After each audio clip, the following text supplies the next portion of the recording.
Right now it has this type of blending applied, and you see I'm painting and it's sort of applying this blurring effect right away. So you make a hard edge, you blur it away with absolute ease. Really cool. Hi guys, my name is Barodante, and welcome to my review of Procreate 5X and Artstudio 3. No wait, Artstudio 3 and Procreate 5X. No, that's not right.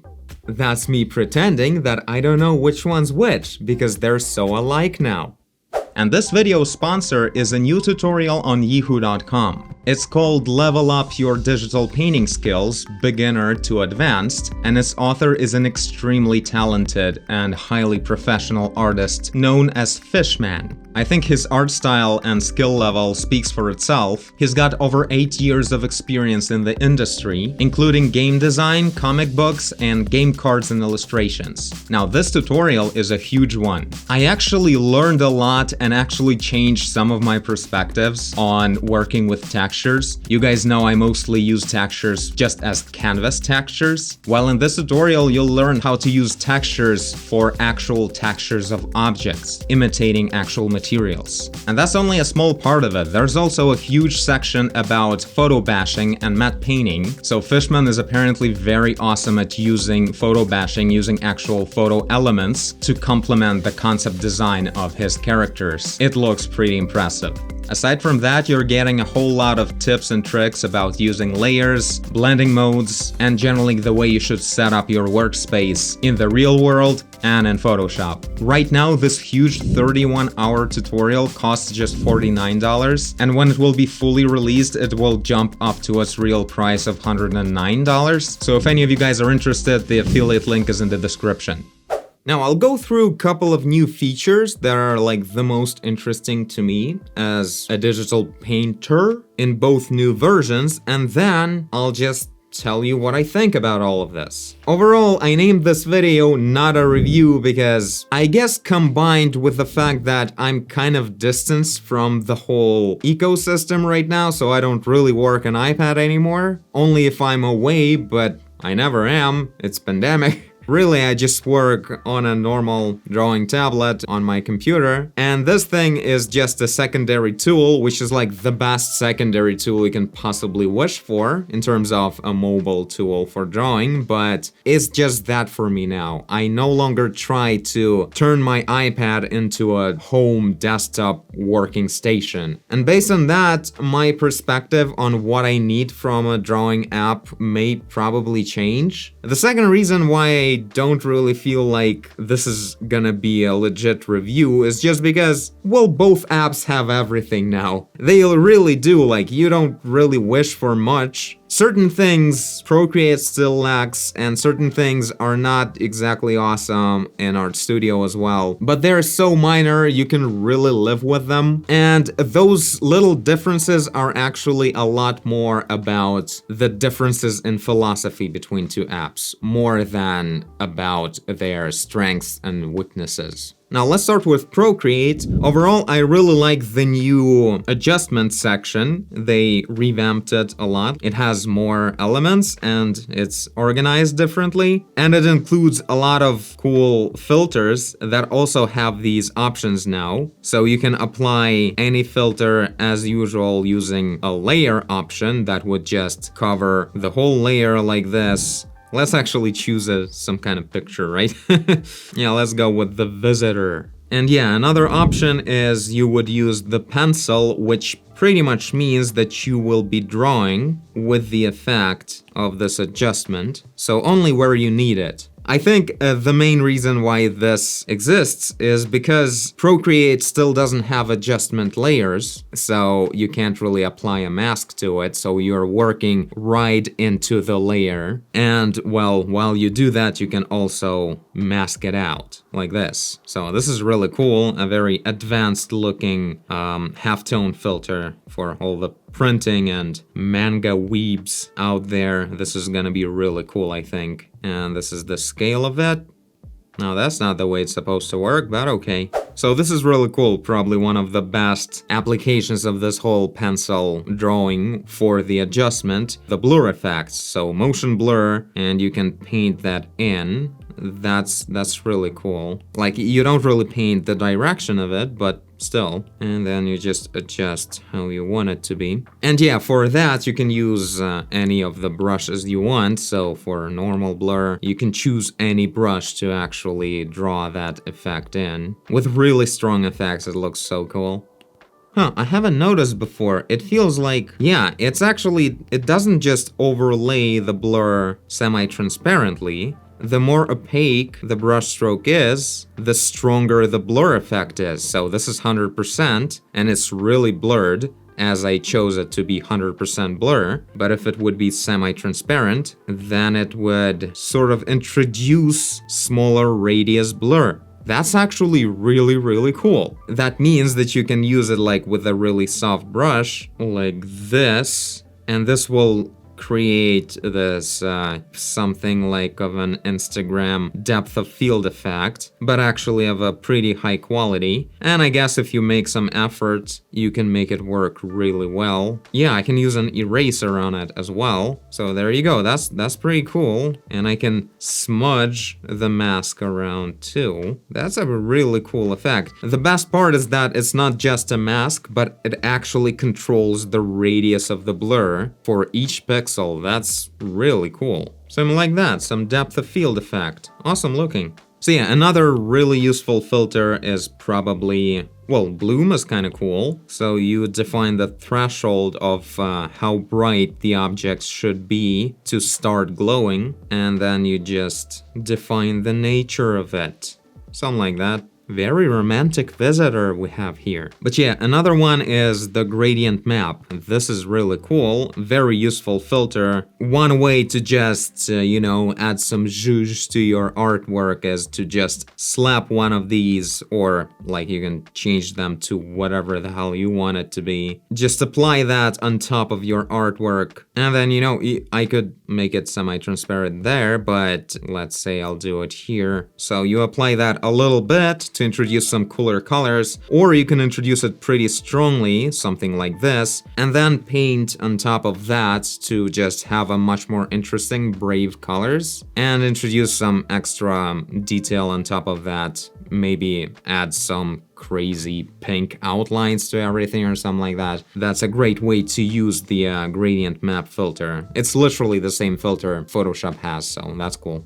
And yeah, of course, as you noticed before, same as Artstudio, Procreate now has the floating color picker. It's just mostly about the fact that you have to click an extra button every time you want to change the color, and now it's just there always. That's really good. Should have been here a while ago. And finally, the brush engine improvement that I really liked. First of all, I think color jitter things, they weren't here either at all, or there was a lot less of them. So it's pretty straightforward. So color jitter for each stamp, for each stroke, depending on the pen pressure or the pen tilt. Pretty straightforward, nothing innovative in here. We just have the color variation now. Thank you. But yeah, the best part is of course the blur slider right here. This is so cool. This is something I really wanted to have in every app. And back when I started using iPad, not a single app had it. And now both of my favorite apps have this thing. Really cool. Now in Procreate, it's a bit limited comparing to Artstudio in terms of you can't make this blurring like completely flat, like infinite blur. So it's only like a very strong blur. Also, I don't think I actually turned it on, yeah.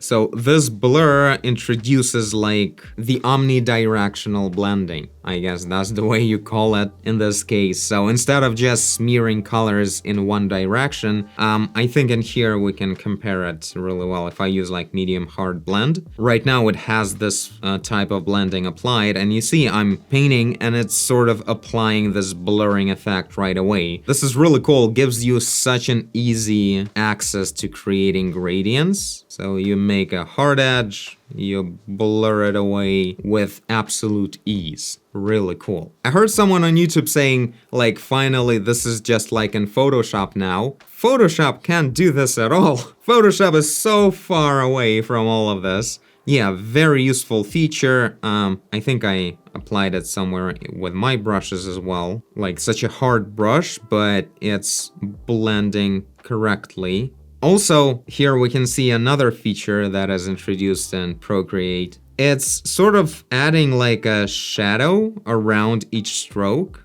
So you can see I'm applying the same color over and over again, but you can see a little bit of outlines of each brush stroke. So it's kind of like imitating the three-dimensional layer of paint, creates this omnidirectional, super subtle shadow. So for that, you go in rendering, I believe. Yeah, burnt edges it's called right here. Really cool stuff. Awesome improvements in Procreate. I really don't know what else to wish for from Procreate. Like some of the stuff that I kind of would like, they sort of hit into the hardware limitations, but do we even really need it? Since brushes, the way they are in the app right now, they're awesome. So cool enough. Still having these stupid double swipes for multitasking. I wish those would go away. Okay, now for Artstudio Pro 3.0. The interface was revamped a lot. Like, this is probably the biggest change of the interface, the design and the way things are. The biggest change since I started using Artstudio, which is really awesome. And the changes are really cool. So this panel now, it's not a part of the top panel, so you can just hide it at any point. But if you need it, you have access to all the very Photoshop-like sets of panels to do everything you want, including very specific things like growing and shrinking selection and stuff like that. All the filters are here from Photoshop. Probably not all, but the ones you would actually need, I guess. All the adjustments that take up the whole height of the screen. I wonder what this drop-down menu looks like on smaller iPads. But yeah, for a while now, I think since forever, Artstudio had the adjustment layers. Let me actually use also a painting. Yeah, adjustment layers are still here. Here's the gradient map filter. That is the same thing that Procreate just introduced. But that is also in the adjustment separate layer that I can change the opacity of at any point. I can paint underneath it in real time. You can see how the colors are actually getting this rich gradient in real time. So that's a cool feature of adjustment layers. I think this stuff has to come really soon to Procreate as well. So we do have the floating color panel, but also we have the floating layers panel. I think brushes panel is also floating. I'm not sure if it's useful at all. Like, I guess it is if you're, setting up brushes. So that's the way brush settings looks like in here. So you can introduce all kinds of stuff. Everything's separate. You can just keep things around, I guess like this or something. If you're setting up brushes, you want your brush panel to be right here, so keep that around, test things. You can test the brush right here on the canvas while you change something about it and have immediate access. Yeah, you gotta wiggle a little bit the panel so it would stay. This, I think, is a really cool workflow. So you have your colors, you have your layers, and all the stuff is pretty much the way you would have it on desktop now. Everything on the screen. Also, the new looks of the interface with the glassy material of all the panels. Always my favorite addition to any design, to have some kind of blurry glass effects. So that's pretty cool. Not super noticeable like this with a dark artwork, but that's how you can see it. Nice! Would be funny if I would just spend most of the video's time on that. So yeah, for a while we had the blur functionality in here as well for the brushes. Blending that creates like a foggy glass effect in this case. But contrary to what Procreate can do, it can also ramp it up to the maximum and it will show that it's in flat mode now. That means it doesn't create the strong blur, but just uses the completely flat average color, so making your strokes like an infinite blur. That's what I said initially, that's what it is. So the brushstroke actually appears flat, even though it picks up colors from the canvas. This is a really cool feature, and it can be really optimized a lot, which is what Lucky Clan did with Artstudio, so it works really fast. By the way, there's a ton of new brushes. I think, if I recall correctly, like all the brushes were created from scratch. All of them are new or using new features now, so they're all different, and the brush selection panel is now just like in Procreate, so yeah, a lot of things. Same as, by the way, the color panel, the exactly same design as what we have in here, like it's same like little pictures at the bottom to choose different modes, and the brush panel looks exactly the same, which is like, I'm not complaining, this is awesome. This is a very comfortable way to use it. And my iPad is out of RAM, obviously, with really heavy documents. But yeah, the interface is really comfortable. It's really cool to have it like that, even though it's like not original, but who really cares?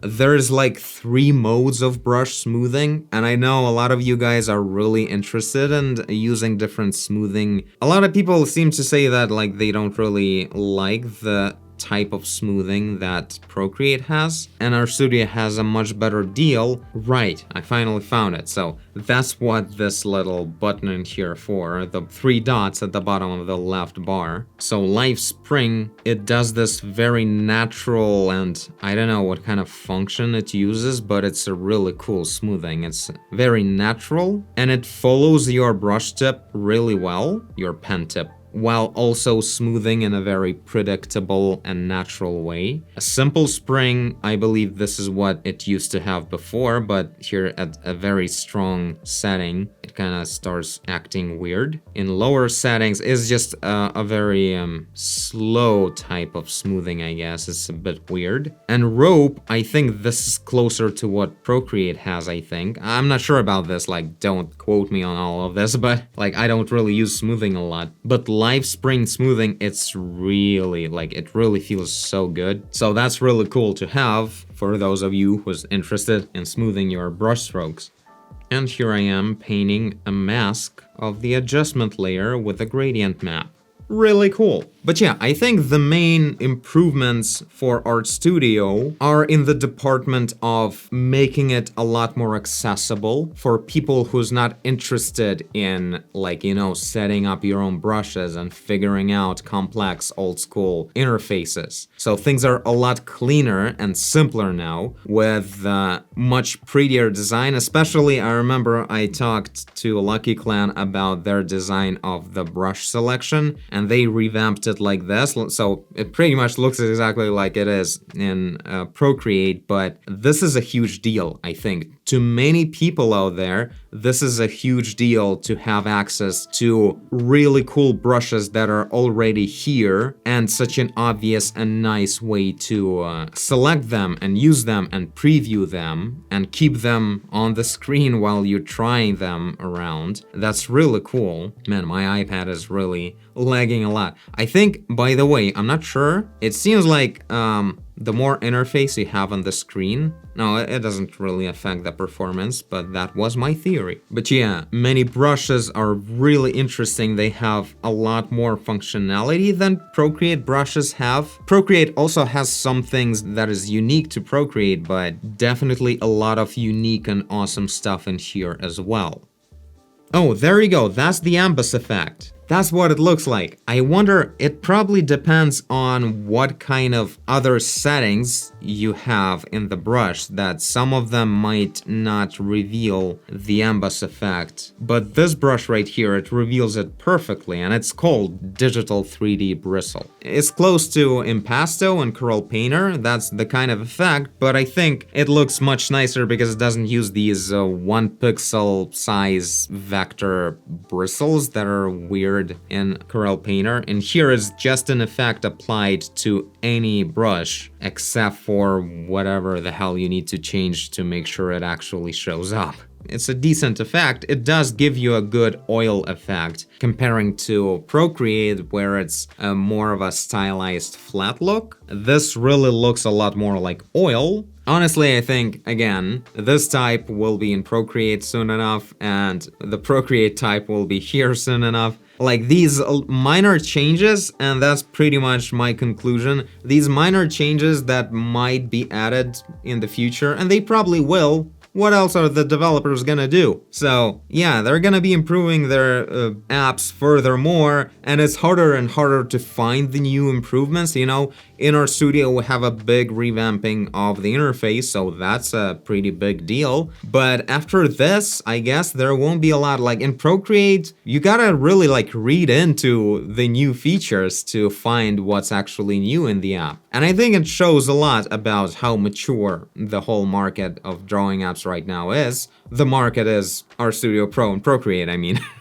I used to be like a huge defender of Artstudio, and I still am in terms of the fact that Artstudio is a lot less popular, and I think it deserves a lot more attention. But I think the main mistake of Artstudio was that the interface was very inaccessible by, you know, new artists that come from Procreate, and in here everything was a lot more, you know, chunky and old school, and brush presets were made with a very like old school approach or something. I don't know. They look like the old brushes from Photoshop, you know? But right now, they're all changed into actually using new features. And I think they also just look a lot closer to what Procreate has. Some of the brushes actually remind you of Procreate quite a lot. This actually reminds me of my own brush a lot. Of my own brushes and Procreate, really. They use this effect of movement that was also introduced in Artstudio in recent updates. So yeah, both apps are like awesome. You have a lot of features. You can create professional artwork in both of them with ease. The only real difference between the two apps is that Procreate is more like, well, the design of Procreate is way cooler than what Artstudio has even now, just in, you know, simple things like this bar moving around like this is kind of weird, and in here the spacing between the lines of text where there's also the divider, if there would be like a professional designer working in the team, they wouldn't allow it to look like that, you know, that kind of stuff, and you will never see that kind of well, design mistake, I would say, in Procreate, because they probably have like a dedicated designer with like a degree in design that works on Procreate interface. That's the main difference. And also Procreate uses a lot of these, I guess, innovative ways of applying filters. In Artstudio, the filters apply in a more of a classical, traditional way, the way you would do it in Photoshop, unless it was changed though.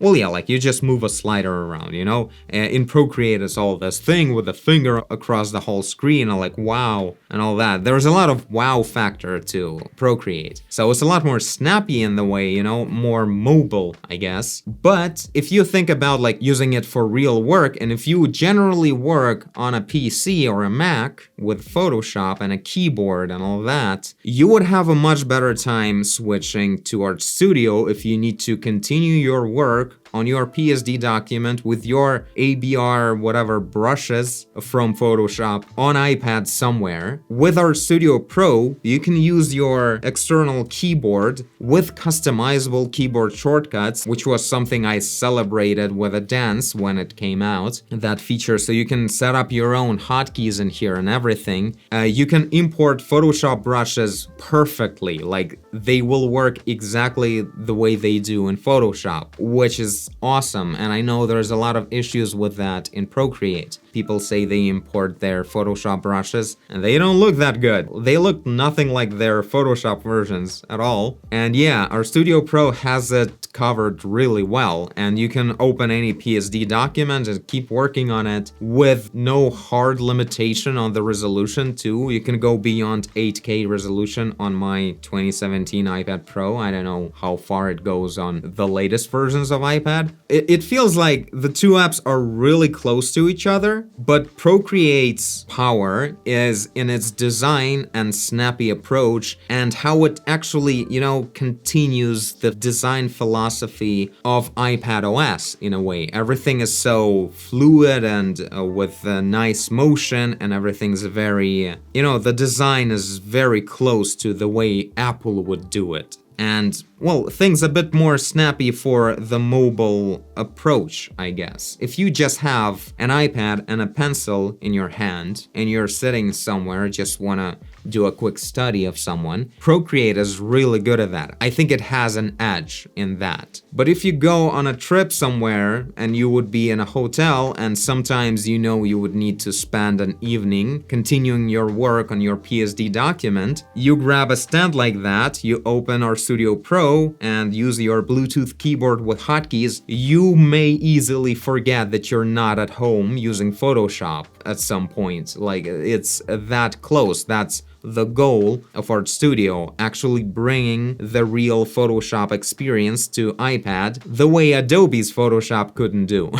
So that's really cool. The tools are really powerful, and now as I'm not really using iPad every day, sitting here and trying to turn it into a desktop workstation, I really feel how these apps make sense. Like, both of them. Artstudio Pro has my back whenever I need to continue working on some PSD project, and Procreate is great if I just wanna really quickly start a drawing and just have things ready for me right there with all the tools ready and having a much more fluid and fast experience. It's hard to explain. It's not about specific features when it comes to the strong side of Procreate. It's more about the design of it. It's designed to be a lot more snappy and easy to use and sort of inspiring if you want to just go light, expressive, or artistic. But if you want to like really work and continue your real work from the desktop system, Artstudio is really good at that. Another thing to mention that greatly supports the whole idea of continuing your work from desktop, Artstudio actually has its own desktop version.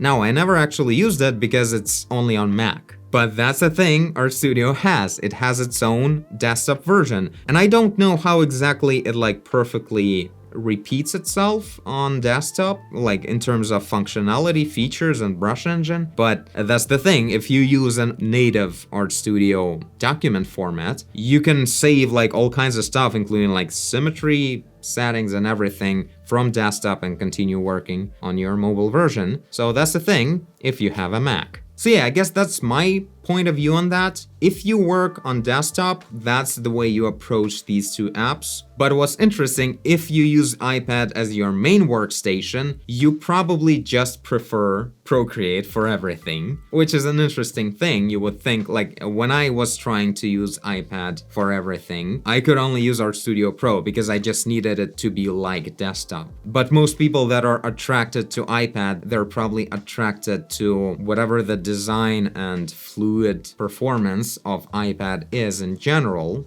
the style of it and all that stuff. And in that sense, Procreate is much more fitting for that. It's much more inspiring. So that's an interesting topic. Tell me guys what you think. Who are you? Are you someone who's using iPad always, or do you only use it as an extension sometimes of your main desktop system? Or do you use it all the time? And in both cases, what is your stance on using Artstudio Pro or Procreate? Let me know in the comments, because it's really interesting to me. I'm like really biased in that sense. I was always on the side of Artstudio, while the whole world was always on the side of Procreate in a way, so that's kind of weird to me. I really can't see the full picture properly, I suppose. So yeah, that's about it. That's my not a review of Procreate and Artstudio latest versions. Thank you guys for watching, and I'll see you in the next video. Bye!